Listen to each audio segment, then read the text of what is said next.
Hello everyone, today we're going to talk how to start writing the introduction chapter in your thesis or dissertation. So by the end of this presentation, you will know, number one, what is the purpose of your introduction chapter and what section should be included in the introduction chapter, and finally some academic phrases you can use for writing introduction chapter. What is the purpose of the introduction chapter? The first chapter you should start with in your dissertation is the introduction chapter. So the main purpose of the introduction chapter is to grab your reader's attention to your dissertation. So the introduction chapter has to answer two main questions. The first question is, why was the study needed to fill in the scientific knowledge? And number two, why does this gap need filling? So it's clear now that the purpose of the introduction chapter is to give an overview idea on your dissertation and to show what is known in the field of study and what is unknown, what is needed to be known in the field of study. And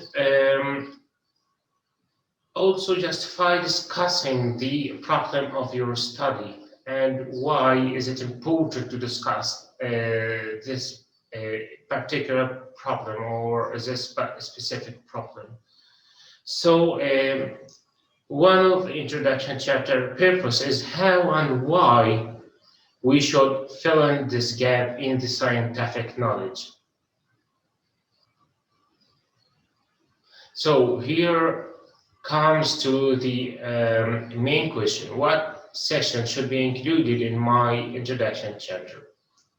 Before we state the subsections of your introduction chapter, we have to know that introduction chapter represents about 10% of whole the dissertation. So if your dissertation is about 20,000, 22,000 words, so your introduction should be 2,000, from 2,000 to 2,200 words.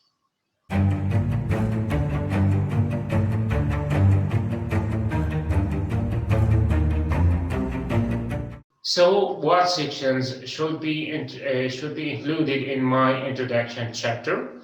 We have 6 main sections: scene setting, and here I'm moving from blueprint perspective to local perspective, talking about the problem of the study and the research background. And here provide a brief review of literature related to your research topic, discussing the problem of your study. And the third section, identifying research gap in literature. After a brief review of literature, here it comes to state what is needed to be done to fill in the research gap. And number 4, purpose of the study. And in this section, you will state your aims, questions, and hypotheses. Then move to your research procedures based on number 4, purpose of the study. Research procedures, you have to talk about your research design based on your aims or questions or hypotheses, and also population and sampling. And here you will talk about your study sampling and your study population and what sampling technique you have chosen to use in your study, and justify using this particular sampling technique.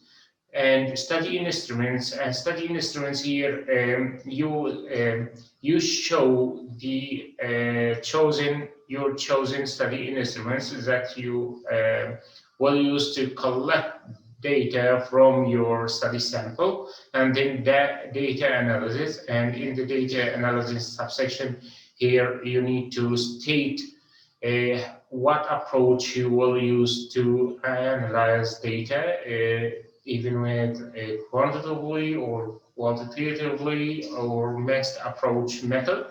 And in the last section, which is outline, here you have to outline the whole dissertation and the whole study, stating, giving a brief overview on your dissertation chapters and sections briefly.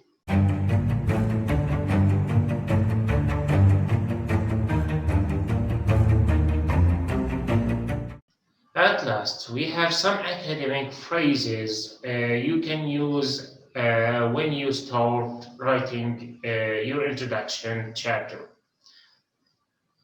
Number one, the field has gradually broadened as, and here you can use this phrase when you talk about the general problem of your study.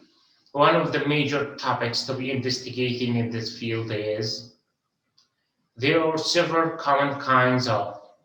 So these three phrases you can use when you talk about your general idea in the first two sections in the introduction chapter. There is a first problem was here when you talk about the problem of your study. Most of the research in this field is aimed at solving this problem. There has been less previous evidence for here about you can use this phrase in the section of related. You can use this phrase in the sections related to a brief literature review. Moreover, few studies have focused on.